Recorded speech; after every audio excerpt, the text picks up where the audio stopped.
Gracias, presidente. Buenos días. Pues preguntarle sobre la polémica que se armó este fin de semana luego de su decisión de dar a conocer estos datos de Loret, estas percepciones, supuestas percepciones. Incluso algunos simpatizantes de su movimiento consideran que no fue correcto dar a conocer estos datos privados de un ciudadano y sobre todo que también les dio pues un elemento de golpeteo político. Por ejemplo, ya Santiago Krill se ofrece para la defensa de periodistas. En fin, también se montan, algunos adversarios pues utilizan el tema. Y también ayer su hijo ya dio una explicación de sus ingresos. Dice que trabaja como abogado en esta empresa que al parecer, no sé si sea correcto, es de la familia de Daniel Chávez, del Grupo Vidanta, que entiendo él no tiene percepciones en el gobierno, es nada más, es supervisor del Tren Maya, pero honorario, ¿no? Hasta donde se había informado. Preguntarle pues por toda esta polémica. También la esposa de José Ramón pues dio a conocer cómo se rentó esta casa. ¿Sí? ¿Esto sería ya suficiente para usted?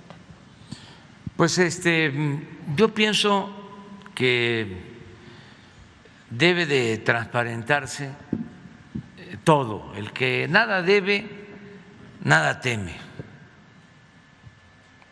Yo no sé por qué se alebrestaron, se incomodaron tanto, porque señalé aquí una información que me hicieron llegar sobre lo que gana Loret de Mola. Imagínense cómo no dar a conocer esta información si este señor se dedica a golpear no solo al gobierno, no solo al presidente, sino al proyecto de transformación que estamos llevando a cabo millones de mexicanos para acabar con el principal problema de México, la corrupción. Entonces, no es conmigo, obviamente tampoco son mis hijos, es una reacción conservadora, golpista, en contra de que se lleve a cabo un verdadero cambio en el país.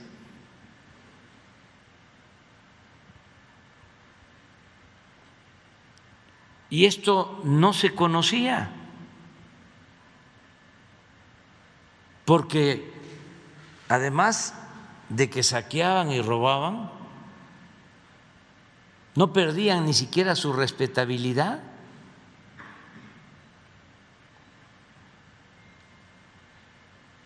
Se hacían pasar como gente decente, gente de bien, incluso con ínfulas de superioridad. Por eso sus actitudes clasistas, racistas, discriminatorias. Decía yo a veces en campaña que saqueaban, robaban, no perdían su respetabilidad y eran reverendos ladrones. Pero el ratero, según ellos, era nada más el que se robaba una gallina, un pavo, que se robaba la ropa tendida en el patio, el cilindro de gas, la bolsa en el mercado. Los grandes ladrones ni siquiera perdían su respetabilidad. Miren cómo dejaron el país, saquearon. Nunca en la historia de México habían robado tanto, los llamados hombres de negocios asociados con gobernantes y con dueños de medios de información, apoyados por periodistas. Hay quienes dicen que no son periodistas.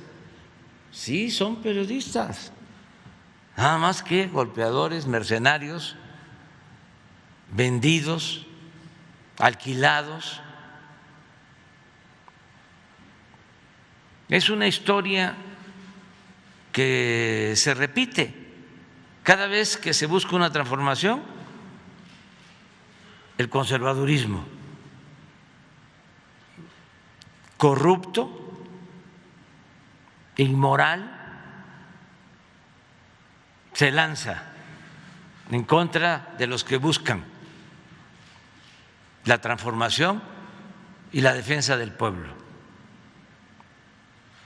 Eso le hicieron a Madero en el asesinato de Madero, del presidente Madero y del vicepresidente Pino Suárez. La prensa de ese tiempo jugó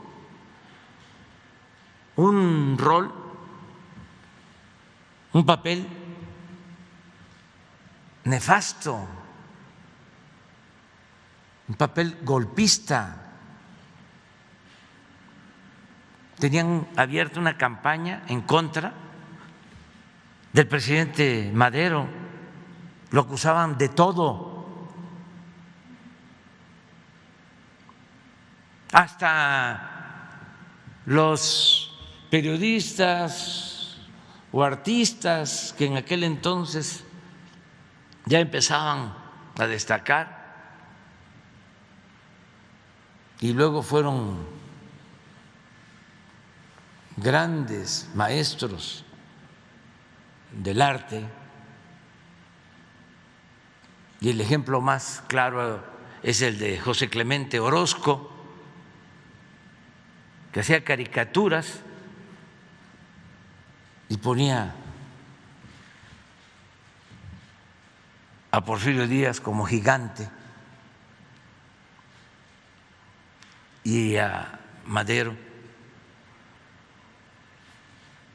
como pigmeo. Ya después cambió.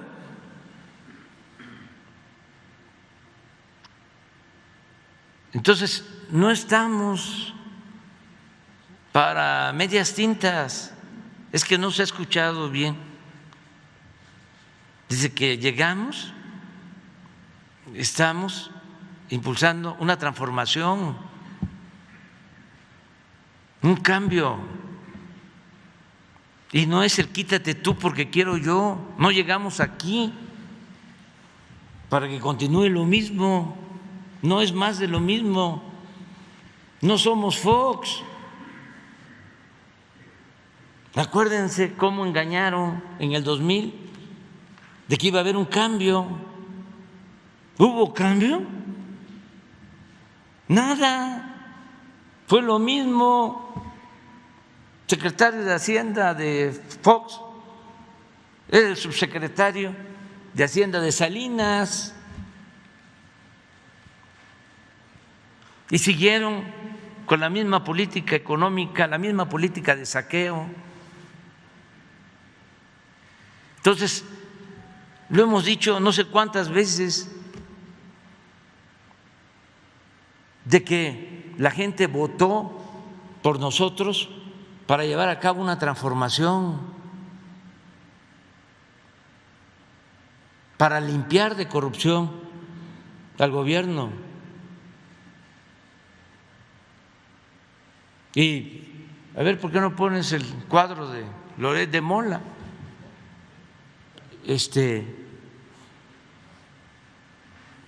Miren esto, ¿lo sabía la gente? ¿Lo sabía el pueblo de México?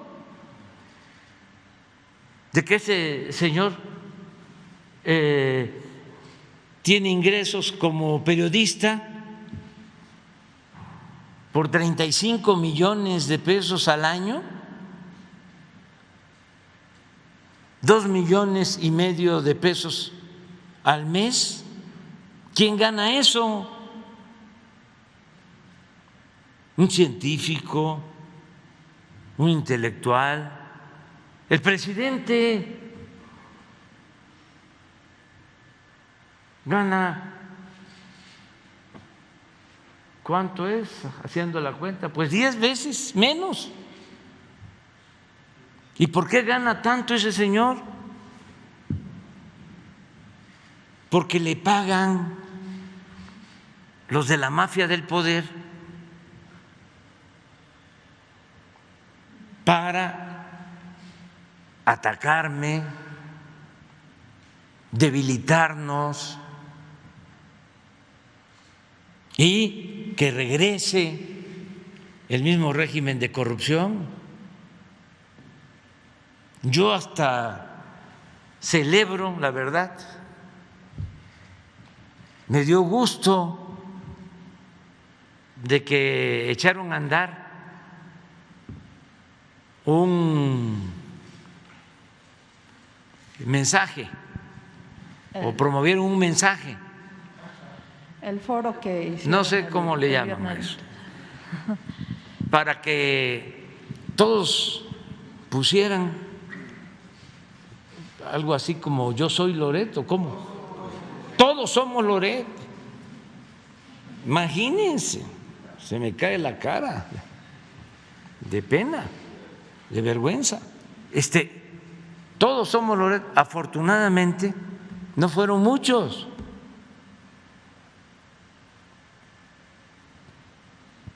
Porque hay unos pues muy vivillos, ¿no?, que ahí andan todavía enzarapados, pero otros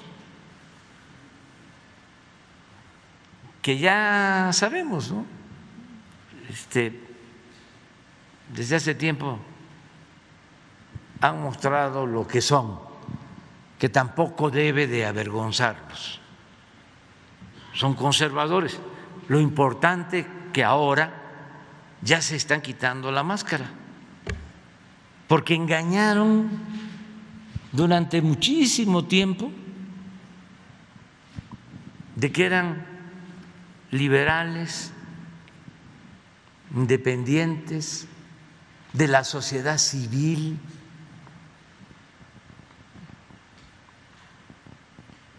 Y ahora pues ya todos son Loret. Digo, no todos, afortunadamente. Entonces, ayuda mucho, y este debate pues hay que continuarlo. Y lo que se dio a conocer ayer, o dio a conocer ayer José Ramón, de dónde trabaja, en efecto es una empresa de los hijos de Daniel Chávez, que me ayuda como supervisor honorífico en el Tren Maya, pero no cobra absolutamente nada, ni tenemos ninguna relación de negocios. Él no tiene ningún negocio con el gobierno federal, no hay ningún problema de interés, es de los empresarios que nos ayuda porque quiere apoyar en el caso del Tren Maya para concluirlo, y José Ramón pues está trabajando en Estados Unidos, su esposa lo mismo, no tiene nada que ver con Pemex ni con ninguna empresa vinculada al gobierno, pero el asunto pues no es de conflicto de intereses, no es eso. El asunto es golpear, y hay mucho dinero de por medio, mucho dinero de por medio. Y no tengo elementos para confirmarlo, pero como fue tendencia a nivel internacional, no dudo, porque son especialistas en guerra sucia, de que hayan comprado bots para las redes sociales. Pero aún así celebro de que son pocos los que son como Loret. Lo celebro, eso, porque pues somos millones de mexicanos y no fueron millones, ¿no? También no estoy menospreciando al conservadurismo. Siempre he dicho de que el conservadurismo en México y en el mundo ha existido y tiene mucha fuerza. Nunca ha desaparecido. Después de que triunfa el movimiento liberal, cuando Juárez, después de que los conservadores trajeron a Maximiliano y ayudaron para que nos invadiera Francia, o antes, cuando fueron a buscar a Santana, después de que nos habían quitado por su culpa más de la mitad del territorio nacional, o nos los habían arrebatado. Todo esto, los conservadores fueron a traer a Santana y apoyaron a Santana. Los conservadores fueron a traer a Maximiliano y apoyaron la intervención francesa. Bueno, triunfa el movimiento de la República, triunfa Juárez, los liberales, y se pensaba ya va a desaparecer el Partido Conservador. No, no desapareció. Continuó y más temprano, más pronto de lo que uno podía imaginar, resurge con Porfirio Díaz. Y siempre ha estado ahí. Entonces, no son nada más los que se declaran a favor de Loret, son millones.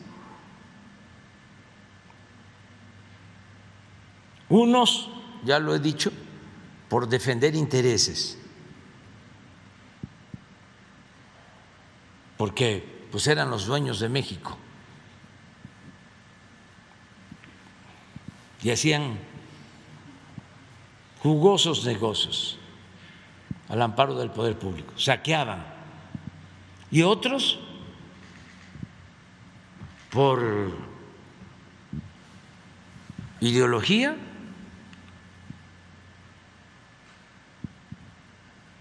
porque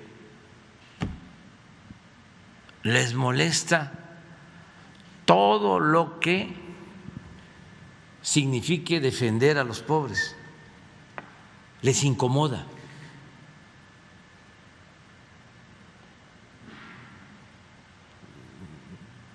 No aceptan a dirigentes sociales.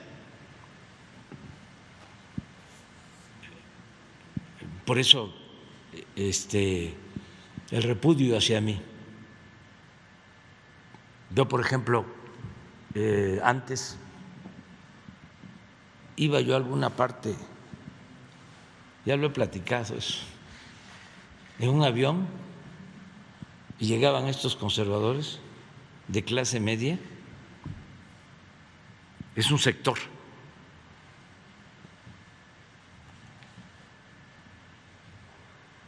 y alguno me decía, oiga, ¿y por qué viaja en avión? ¿por qué no se mueve en camión? Iba yo hasta Yucatán, pues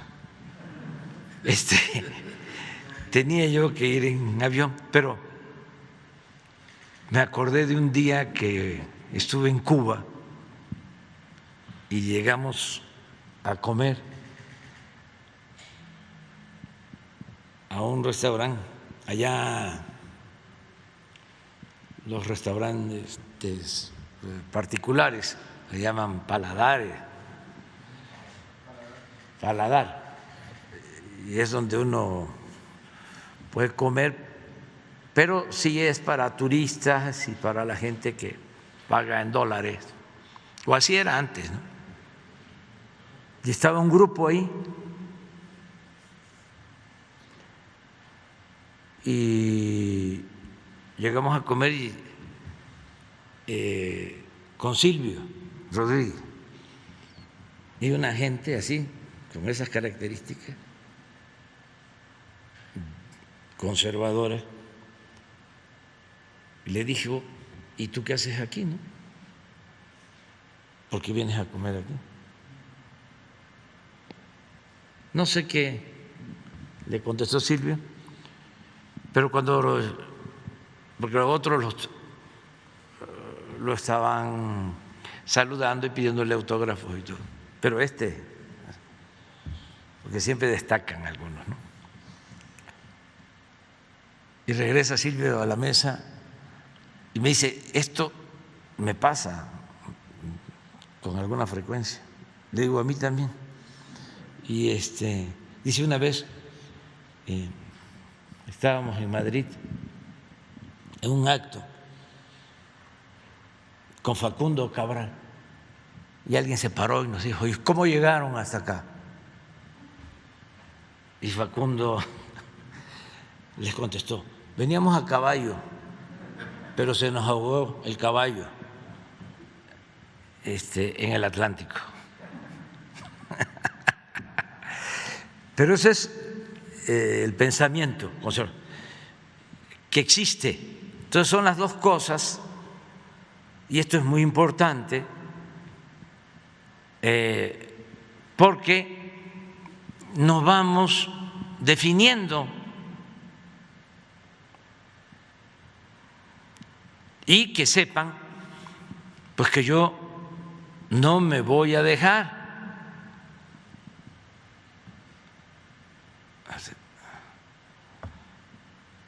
El que se aflige se afloja.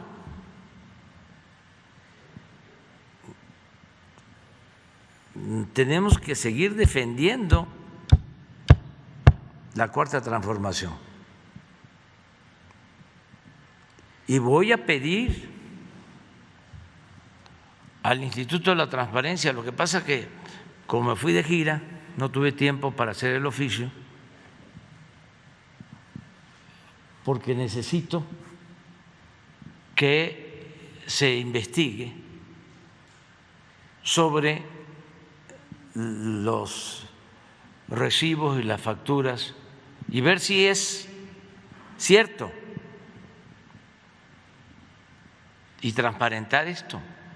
Aunque el instituto tendría que ver solamente con funcionarios públicos, servidores de algún gobierno.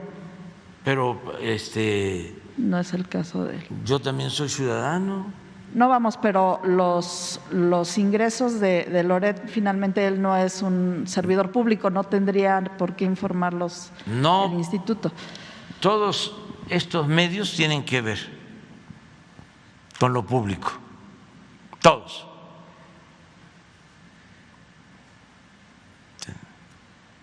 Todos son entidades de interés público, son concesiones que otorga el Estado.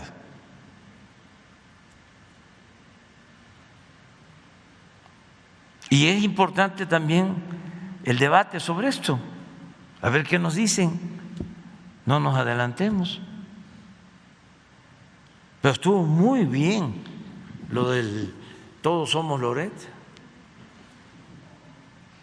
Claro que no es de extrañarse que Calderón diga yo soy Loret Fox,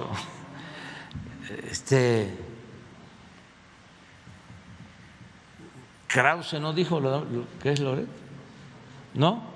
No, es mañoso,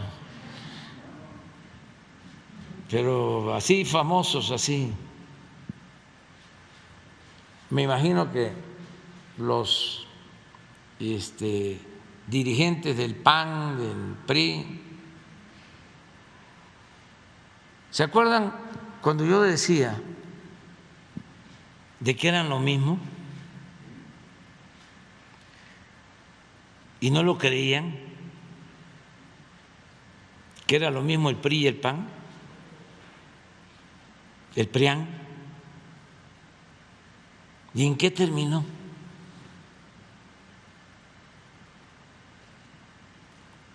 Es muy importante, pero además no deja de ser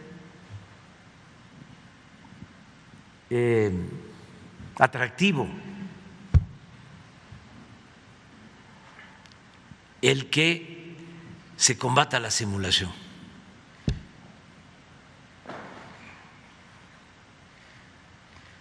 Es muy importante.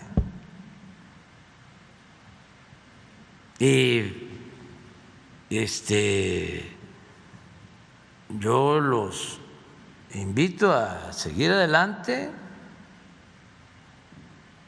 y nada más la comprensión de que no me voy a quedar cruzado de brazos,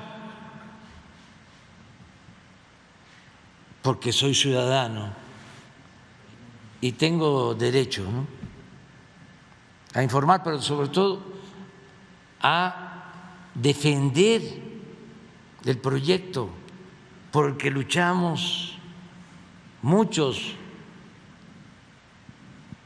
por el que han hasta perdido la vida muchísimos mexicanos, mujeres y hombres. Ese es un movimiento de mucha gente, así como son muchos los conservadores, son también muchos, millones, los que buscan la transformación. Gente del pueblo, la gente más humilde, la gente más pobre, que ya está harta de ser humillada. Entonces, que entiendan, que comprendan que no nos podemos quedar callados, que tenemos que sacar adelante el proyecto de transformación y que va muy bien, y que si el Washington Post defiende a la mafia del poder en México, allá ellos. Si el New York Times defiende, pues allá ellos. Hay otro que, un inglés, no sé si el Financial Times, sí, lo mismo, el Economist. ¿Por qué? Porque las empresas de esos países saqueaban con la complicidad de funcionarios de la llamada clase política mexicana. Miren lo que hicieron en los últimos 36 años de neoliberalismo, desde el 82 hasta el 2018. Hagan el análisis de las reformas a la Constitución. Un día, que no se nos olvide, Jesús, ponerlas todas. No hay una reforma a la Constitución en 36 años que se haya aprobado para beneficio del pueblo de México. Todas se aprobaron para saquear a México y para empobrecer al pueblo.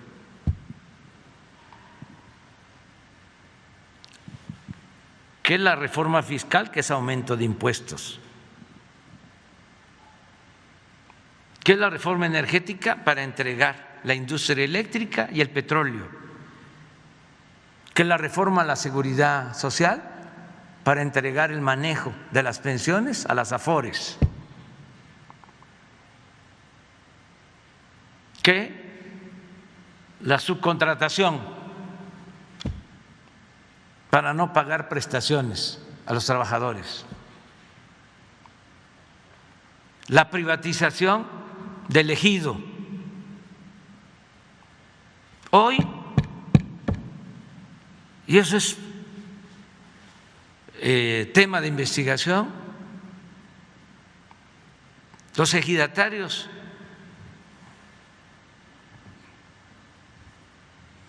más acaudalados, con miles de hectáreas, son de los más ricos de México, que se quedaron con grandes extensiones de tierras ejidales, miles de hectáreas. Ahora resulta que son ejidatarios. ¿Por qué? Porque Salinas modificó el 27 constitucional y puso las tierras ejidales al mercado.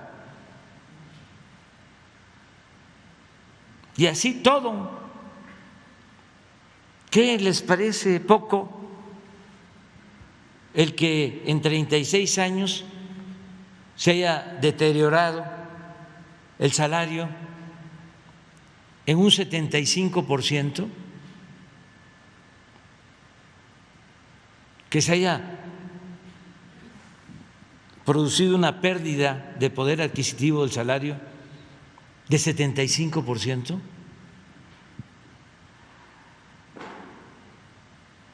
Entonces, ¿quiénes mandaban? ¿Era un gobierno del pueblo? No.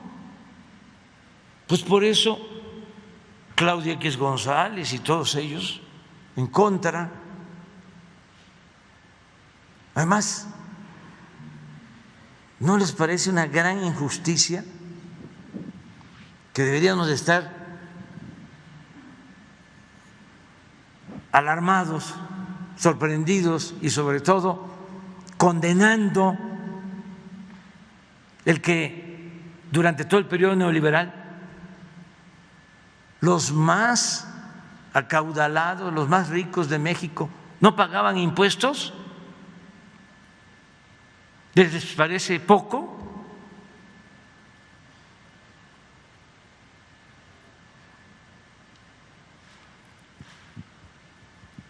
¿Que esta violencia que padecemos no se originó por eso?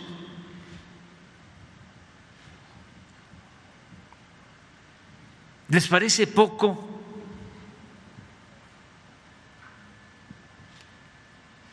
que los altos funcionarios públicos terminaban y se iban a trabajar a las empresas a las que les daban preferencia mientras ocupaban cargos? El que Calderón se haya ido a trabajar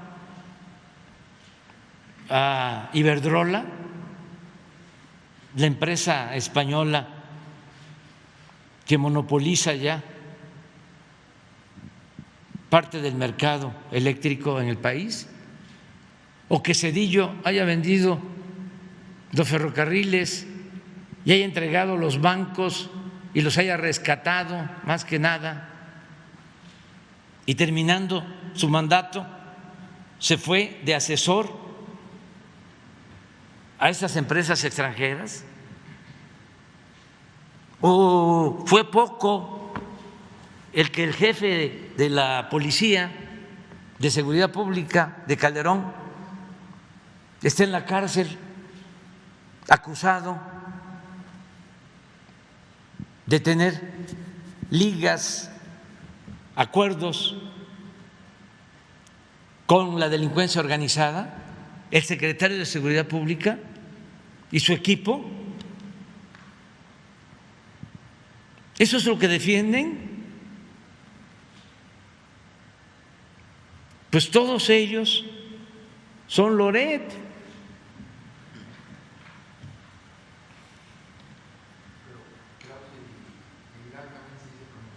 Ah, también, pues sí, Krause y Aguilar Camín. ¿Cómo no? ¿Cómo se llama el que estaba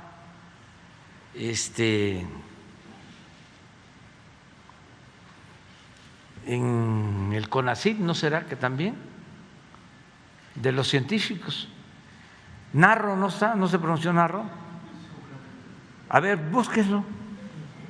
Al que fue rector de la UNAM, que fue el que acuñó la frase de que los ninis, de que los jóvenes eran ninis, que ni estudiaban ni trabajaban y nunca hicieron nada por los jóvenes.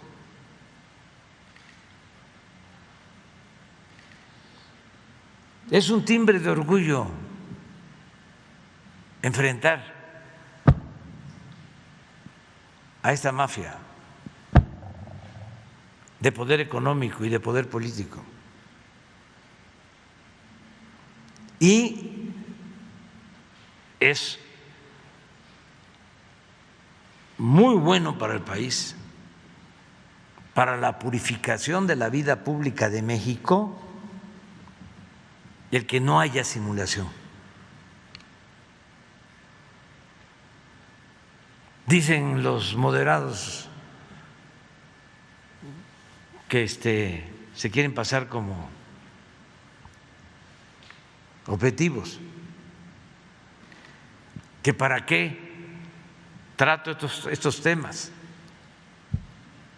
No, si esto es lo más importante para la transformación, y además es en legítima defensa.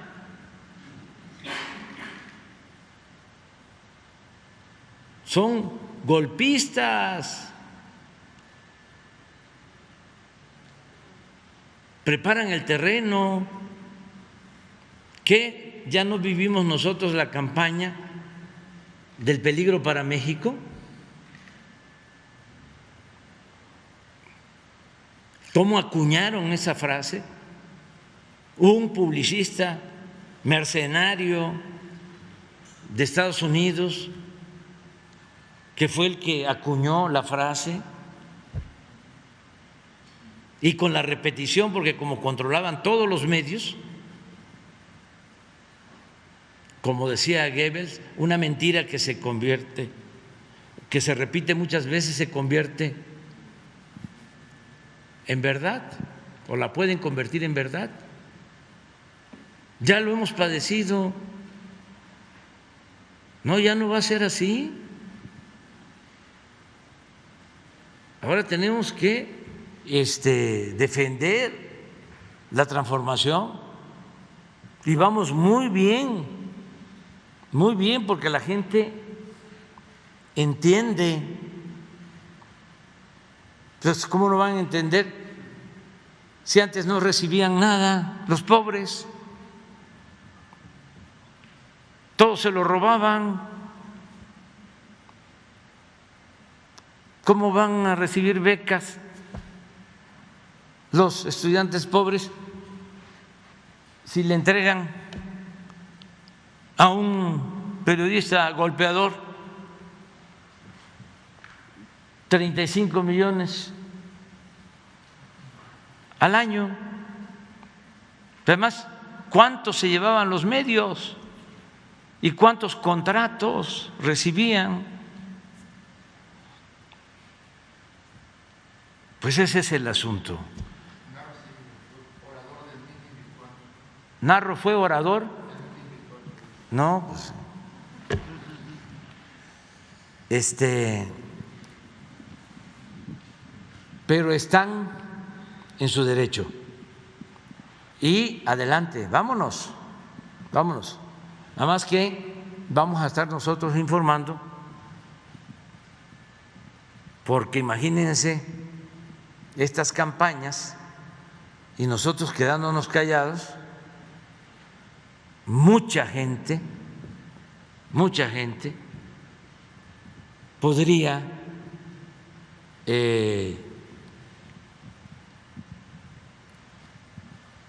ser susceptible de manipulación. Entonces, que conozcan las versiones y que cada ciudadano, como mujer, como hombre libre,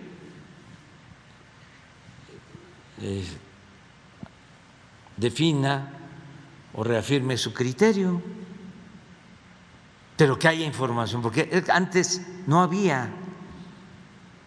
¿Me dejo de llamar Andrés Manuel? Sí, el 90% de los mexicanos sabía lo que ganaba un conductor de noticias. No, ni por aquí le pasaba. Ahora, sí, vamos viendo 35 millones de pesos pues en departamentos del Infonavit, pues deben de ser como unos 10. Y en becas,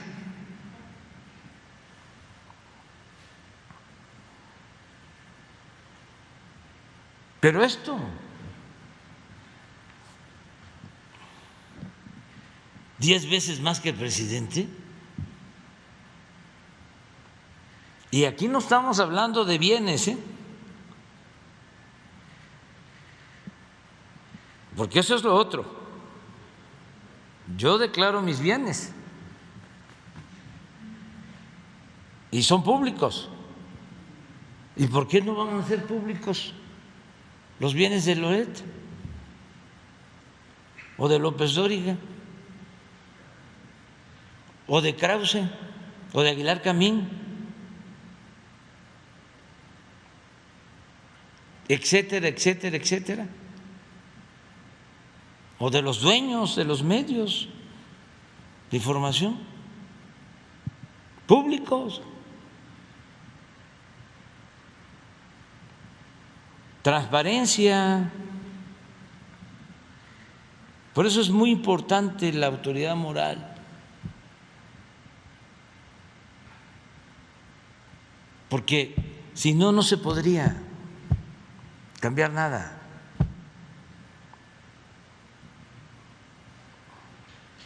No se podría enfrentar a estas personas.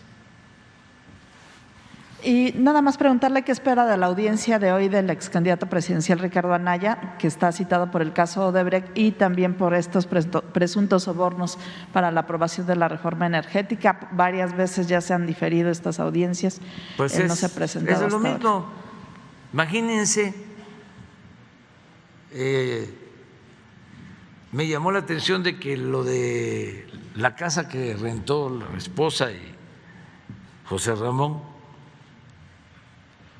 de acuerdo a las redes, fue primer lugar en audiencia de lo más visto en el mundo. Por eso me llama mucho la atención, pues más que lo de Ucrania.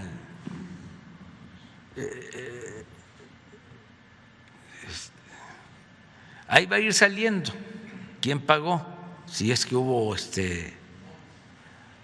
robots.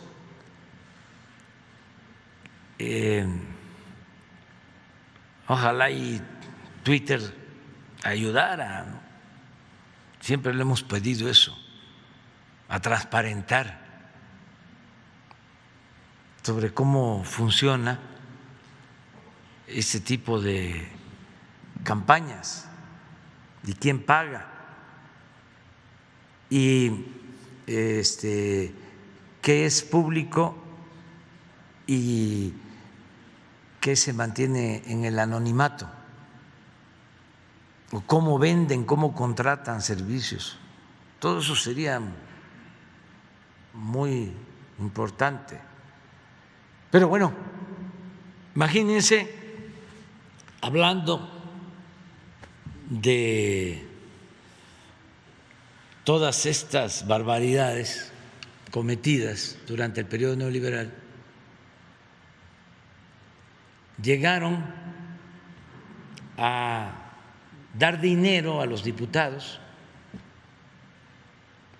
para que aprobaran la llamada reforma energética. Repartieron dinero.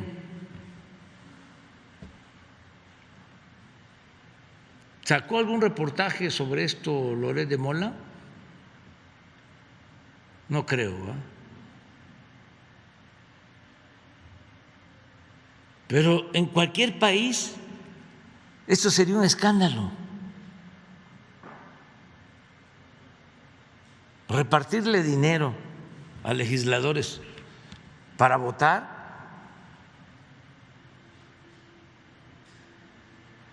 Pues eso es de lo que acusa el anterior director de Pemex al señor Anaya, del PAN.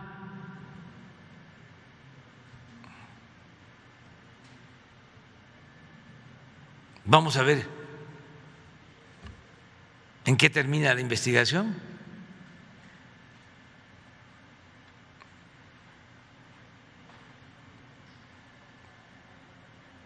Para tener todos los elementos. Aunque el proceso de transformación avanza porque la gente lo está impulsando, el pueblo lo está impulsando, y nosotros en el Ejecutivo estamos haciendo lo propio, aun cuando en el mismo gobierno hay resistencias, porque, repito, tardó tanto el modelo neoliberal que el gobierno también se cundió de ese pensamiento conservador, más cuando se trata de otros poderes. Yo siempre he reconocido el esfuerzo para combatir la corrupción en el Poder Judicial que lleva a cabo el presidente de la Corte, pero hay jueces y ministros. Acuérdense que salió un ministro también acusado de corrupción. Lo que aquí acabamos de ver ahora de los amparos y suspensiones, entonces hay que esperar qué resuelven los jueces en este caso que me estás preguntando, ¿sí? Y ojalá y se aplique la ley y la máxima de que al margen de la ley nada y por encima de la ley nadie, nada ni nadie, y que se termine con el influyentismo. Adelante. Sí, pues va a seguirse debatiendo, analizando la reforma eléctrica. Nosotros ya presentamos nuestro proyecto y va a ser el legislativo el que va a decidir como corresponde. Yo espero que se sigan haciendo los foros, nosotros vamos también a informar, a seguir informando. Celebro el que 18 gobernadores, bueno, gobernadoras y gobernadores, y la jefa de gobierno, 18, publicaron, creo que ayer, un manifiesto en favor de nuestra propuesta de reforma eléctrica. Esto es importante de 32, 18, es decir, más de la mitad. Y a lo mejor otros también que no firmaron lo podrían hacer, porque nos conviene a todos lo de la reforma eléctrica, para que no aumenten los precios de la luz, porque los que se oponen a la reforma eléctrica lo que quieren es que dominen las empresas extranjeras como Iberdrola, y la gente debe saber que el año pasado y hasta la fecha en España, donde domina Iberdrola, aumentó como el 30% y en algunos casos más el precio de la luz. Y eso es lo que quieren que suceda en el país, para no complicarnos tanto en la explicación. Lo que estamos defendiendo es que no aumente el precio de la luz, porque si no hay un cambio a la ley, se tienen que seguir entregando subsidios, dinero del presupuesto, no a los consumidores, a las empresas. Y nosotros queremos que el subsidio se entregue al consumidor. Lo que hacemos con la gasolina, a ver, ¿cuánto subsidio se está destinando del presupuesto público a la gasolina? Miles de millones en el año, 100% del IEPS ahorita. 100%. Por eso no aumenta. ¿Pero cuánto ganamos? Mucho.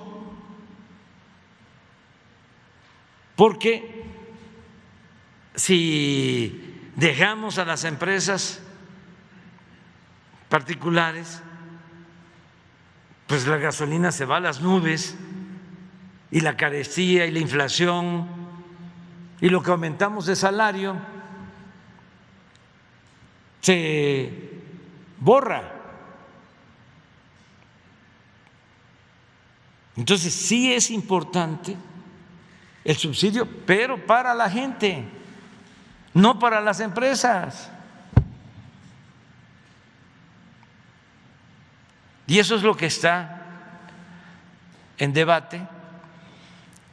De modo que los legisladores van a decidir de qué lado están. ¿Están del lado de las empresas, de Repsol, para que aumente el precio? ¿O están del lado de la Comisión Federal de Electricidad, de apoyar a esta empresa pública y del compromiso de no aumentar el precio de la luz? Y ahí vamos a ver qué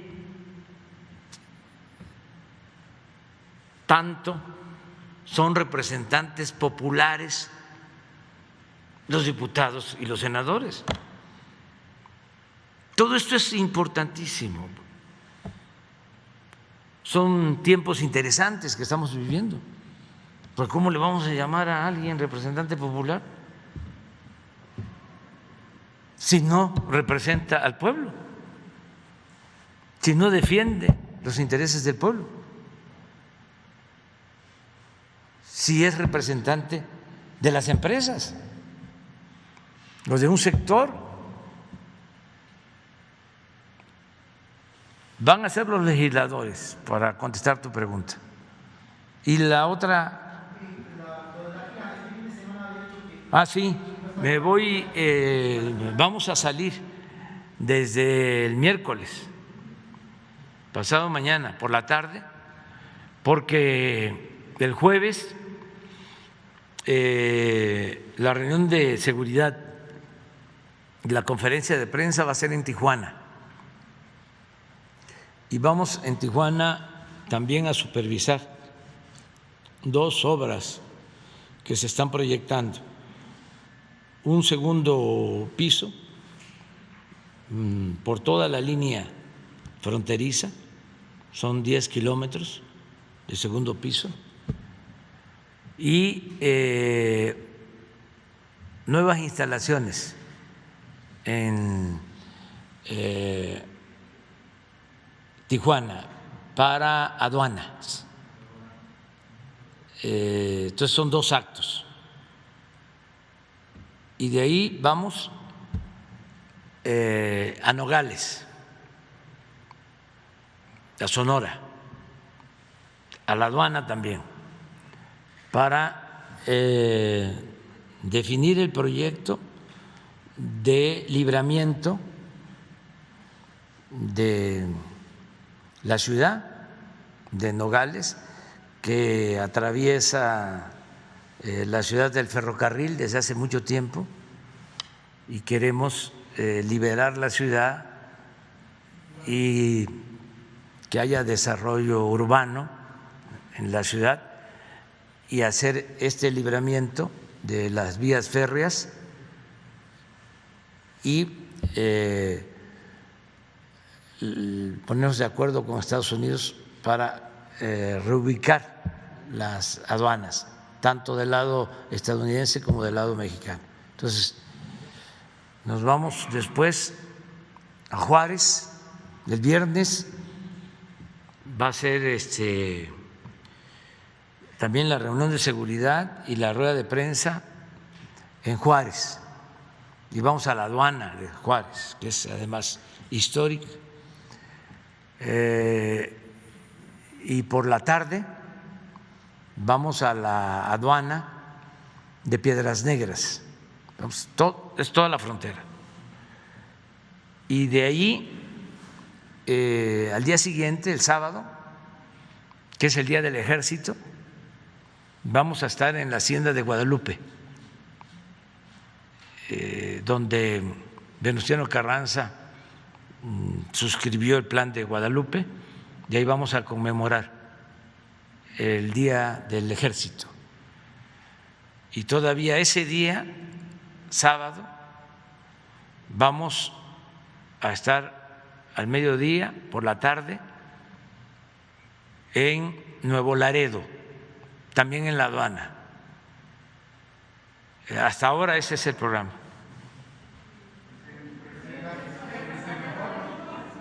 ¿Mande?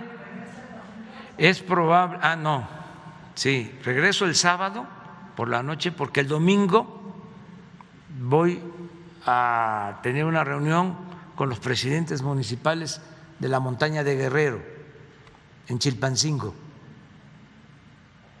O sea que de miércoles a domingo.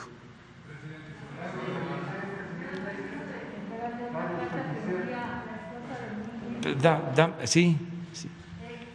Los donativos que reciben estas organizaciones no gubernamentales o les son confiscados o les son tasados con aranceles muy altos, $300 o más, a instituciones estadounidenses, instituciones religiosas, o simple y sencillamente los extorsionan en la aduana.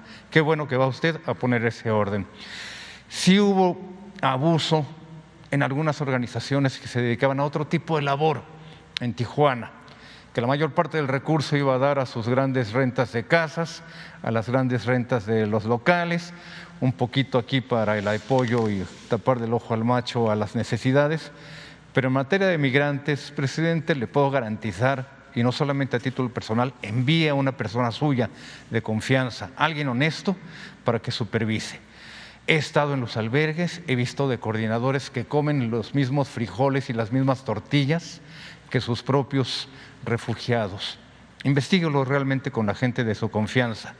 Me han ofrecido un taco, lo he rechazado no porque no me guste, sino porque yo sé que ese taco le hace más falta a la persona que lo requiere allí. Y los hondureños sí comen frijoles, y los hondureños también se han sumado, y los haitianos se han sumado a enriquecer la grandeza de Tijuana, de una ciudad a la que usted va a visitar. Esa es una primera pregunta, presidente. Sí, voy a Tijuana y vamos a tratar este tema que tú estás planteando aquí, voy a pedir información sobre esto. Quiero adelantarte de que se tiene presupuesto y se está destinando con ese propósito para tener albergues. Hay recursos que maneja el DIF, que maneja Migración con este propósito, pero de todas maneras vamos a revisar cómo está la situación. Sí. Te ofrezco eso. El jueves que estemos allá, Sí. vamos a tratar este asunto. Ahí lo voy a ver, en todo caso. Sí. Les han cortado el agua, les han cortado la luz, y en esta pandemia es una situación muy crítica. Sí. Y le reitero, hay gente muy honesta, metería las manos al fuego por ellos, y hay gente que sí han sido los vivales, pero no están en materia de migración. En materia de migración nunca son suficientes los recursos, presidente, y tenemos mucho desplazado, mucha gente de Michoacán, como le estoy señalando. Una segunda pregunta, hoy son vinculados a proceso penal, justamente al crimen de nuestra compañera Lourdes Maldonado, los 3 presuntos indiciados en este sentido. Y como periodista, también y además como periodista fronterizo, me sumo justamente al tema que aquí se dio a conocer la semana pasada. Fue hasta que usted lo dio a conocer aquí en Presidencia de la República, cuando allá en Baja California tuvimos ya eco, respuesta tardía, porque esos datos ya los tenían guardados bajo la manga en la Fiscalía a cargo de Iván Carpio. Evidentemente lo que más nos llama la atención, y nos han cancelado ya 2 veces conferencia de prensa, hoy vendrá una tercera posibilidad para saber sobre los autores intelectuales y el móvil. Al hecho muy lamentable de la muerte de Lourdes Maldonado, siguió, usted bien lo sabe, una andanada de reacciones, nos involucraron a nosotros, porque Lourdes compraba tiempo en nuestra empresa, de la cual soy director general, aunque no es mía. Pero en este caso, Lourdes tenía un juicio político, un juicio laboral, en este sentido, que estaba desahogando, y hubo quien sumó 2 más 2 son 4, sumando peras y manzanas, para tratar de pues arrojar agua a su molino. Allá sufrimos todo el embate de los haters, todo el embate de toda la gente que estuvo en contra, señalando incluso que ese tipo de órdenes habían salido de la empresa, del exgobernador Jaime Bonilla. Tuvimos que enfrentar también una andanada, porque aquí hay un tema adicional, presidente. Somos la única empresa, no sé si a nivel regional o nacional, que manejamos 12 horas de transmisión con teléfonos abiertos. Ahí no son mensajitos, no son WhatsApp, son llamadas directas por parte del auditorio, sin filtro. Toda la gente que tiene algo que decir habla y lo dice al aire con nosotros, y aceptamos. Hay de todas las críticas. Yo lo he señalado también al aire, ahí también sabemos quiénes son, cómo nos ha ido en este sentido en Baja California. Nuestra violencia es herencia. Sufrimos 30 años de malos gobiernos, corruptos, que desviaron, que desmantelaron el tejido social y que metieron a generaciones de jóvenes en el circuito de la farmacodependencia, del consumo de drogas o del narcomenudeo. Las cifras lo señalan. Hemos habido quienes hemos perdido seres queridos, familiares, justamente por esta situación. Y esa es la gente que, interesada en golpetear políticamente y mediáticamente, es la que se lanzó, pues no solamente contra una empresa, contra un exgobernador como Jaime Bonilla, sino también con un proyecto que es el que usted encabeza. Sí, vamos ahora a Tijuana y vamos a presentar un informe también sobre este lamentable caso. El jueves ya vamos a tener más información.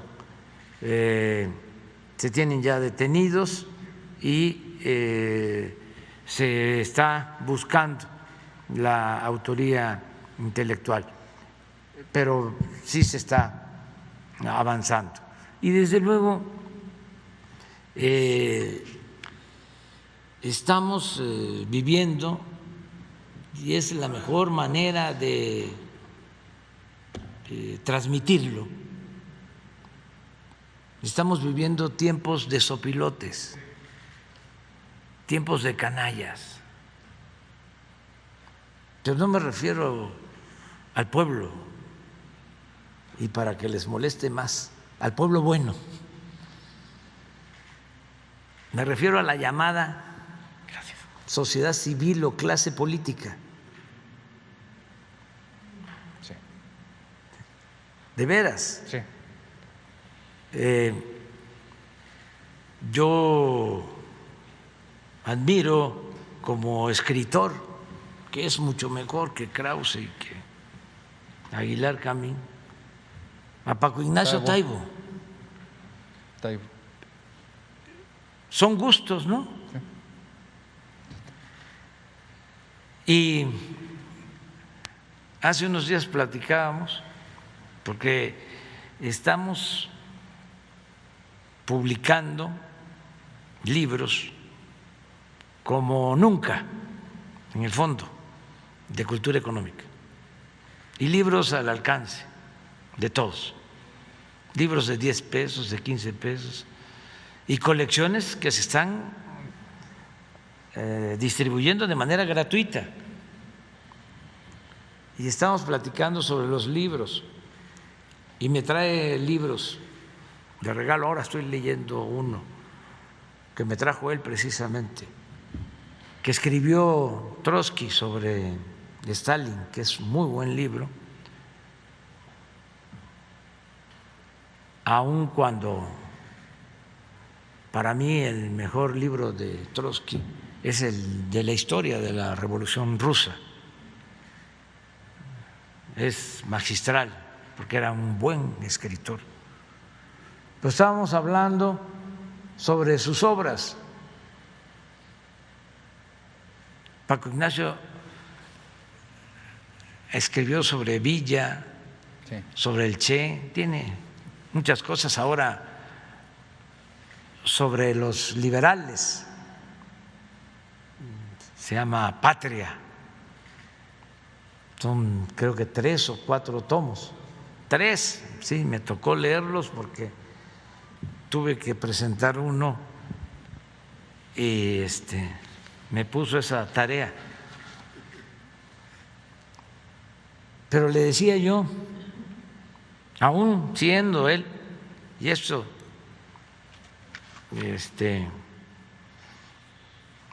con un enfoque autocrítico, le decía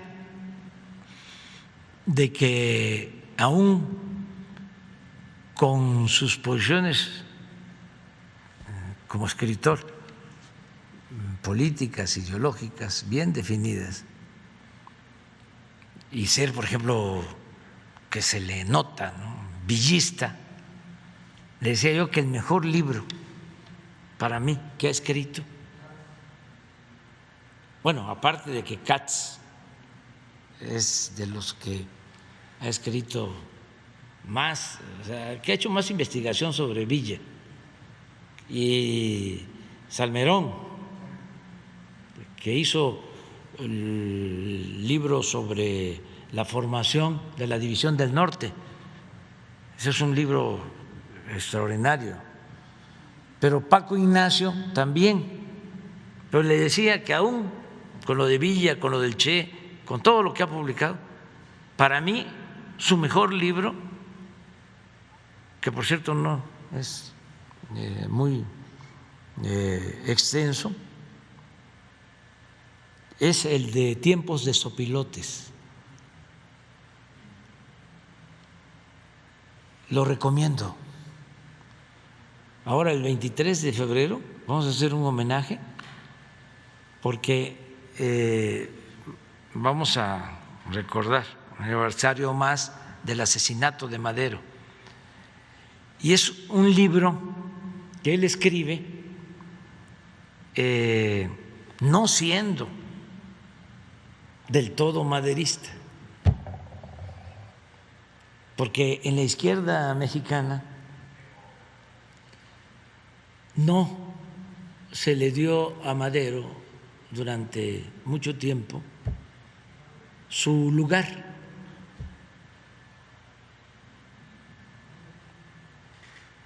se le consideraba, ¿no?,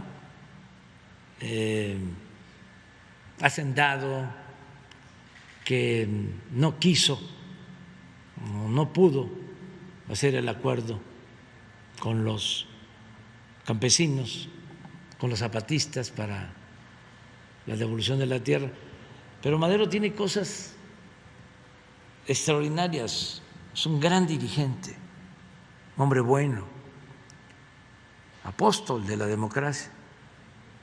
Y Paco Ignacio, aún con sus resistencias, escribe ese libro que es aleccionador sobre estos ambientes que se viven en tiempos de transformación. Estos ambientes de linchamiento, cómo los grupos de intereses creados se mueven de manera encubierta, soterrada, y cómo son capaces de todo, hasta de golpes de Estado. Entonces, lo mejor frente a todo este golpeteo es informar y la verdad por delante, y estar bien con nuestra conciencia. Si uno está bien con la conciencia, si uno está luchando por lo que cree y es auténtico, es sincero, no hay motivo para el desencanto, para desmoralizarse. No, lo que decía el liberal Ponciano Arriaga: entre más me golpean, más digno me siento.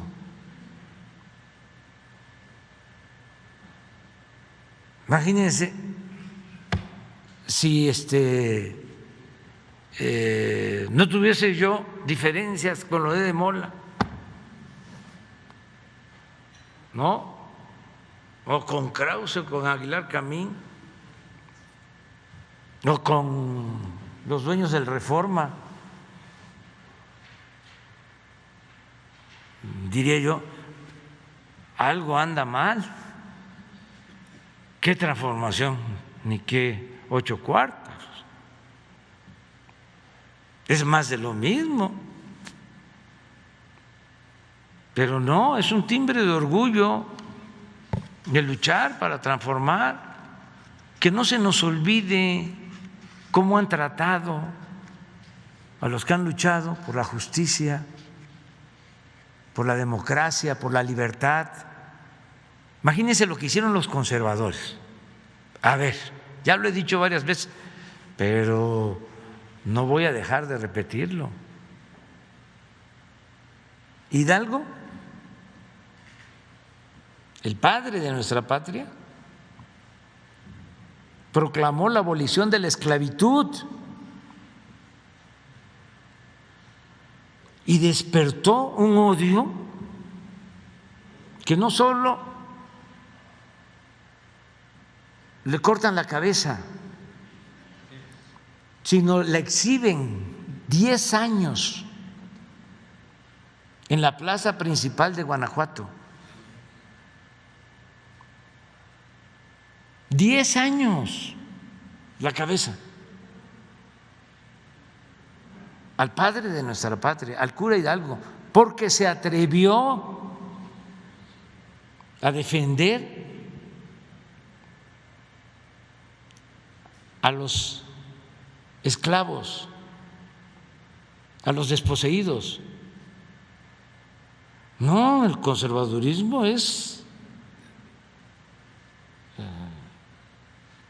siniestro. Es de ay, nanita.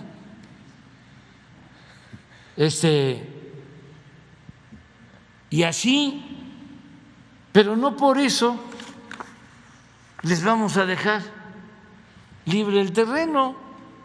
A ver, ya, son muchos los, yo estoy con Loret, no, que le sigan más, hay mucho más, y que se definan. Vamos avanzando mucho en eso. Que antes se engañaban de que estaban por el cambio, de que estaban en contra de la corrupción y ahora están defendiendo la corrupción, defendiendo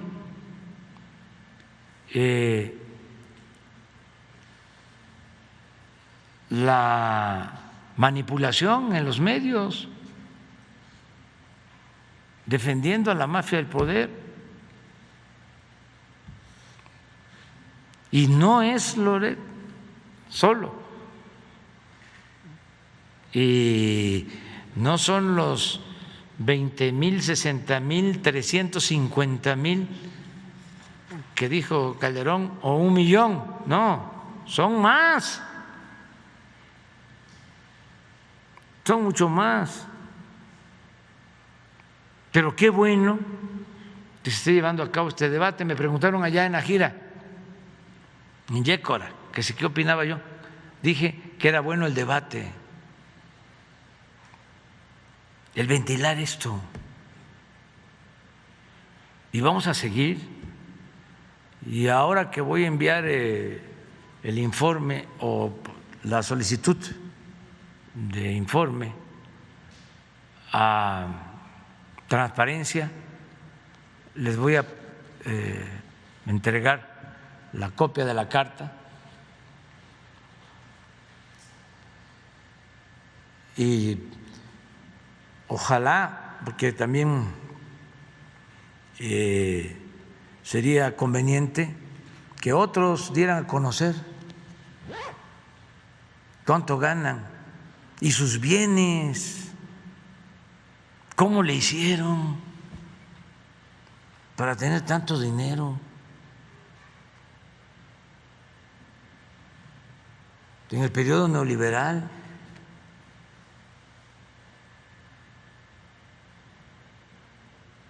¿cómo fue que le hicieron? ¿Qué inventaron? ¿Cuáles son sus creaciones? ¿Cuáles fueron las empresas que construyeron? ¿Cuáles negocios lícitos realizaron para tener tanto dinero? Departamentos, mansiones en México, en el extranjero. Entonces es buen tema, aunque moleste a algunos, hay que seguir adelante con este asunto.